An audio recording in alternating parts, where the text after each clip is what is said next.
Hello បងប្អូនចាមកឆុងហើយមីទៀតហើយបងប្អូនចានេះគឺជាប្រអប់ដែលខ្ញុំប្រើនេះអស់ទៅណានេះអស់លីងហើយចាមិនមែនលក់អត់ប្រើអីចាឥឡូវគឺខ្ញុំមកធ្វើការឆុងអស់នេះអានេះមកប្រអប់នេះខ្ញុំបើកប្រើទៀតដែរអញ្ចឹងមកប្រអប់មាន7កញ្ចប់ណាស់អ្នកគ្នានៅក្នុងហ្នឹងគឺវាមាននេះ prebiotic ហើយមានរសជាតិផ្លែឈើឆ្ងាញ់មែនតើញ៉ាំអត់រាករួចអ្នកគ្នាចាអញ្ចឹងវិធីប្រើអ្នកគ្នាគ្រាន់តែមានទឹកចា100 ml ឬទឹកដោះគោក៏បានដែរបន្ទាប់មកអ្នកនេះដាក់ជាមួយនឹងហៃមី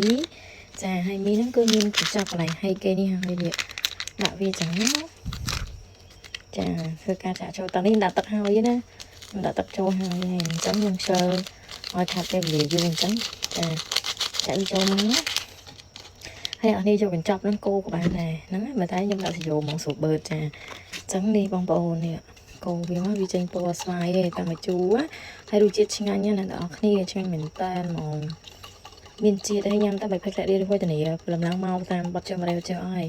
លេយើងតែអត់បាយបាត់ជើងគឺសុខភាពល្អហើយទី2វានៅក្នុងពោះយើងធ្វើពោះយើងអត់សស្រកបាក់ពោះហេវានៅក្នុងពោះហ្មងចានេះហើយផឹកទៅអញ្ចឹងអ្នកលក់សុំផឹកហ្មងណាអស់ហើយនេះគឺអាលីងចាឆ្ងាញ់អស់ខ្ញុំនិយាយញៀនហ្មងណាចាំបងអូនណាអ្នកគាត់ចង់បានជាមួយនឹងហៃមីចាទាំងវីតាមីនទាំង fiber អាចទៅការកំងបាន fiber នេះយើងឆុងពេលយប់វីតាមីនយើងឆុងពេលព្រឹកណា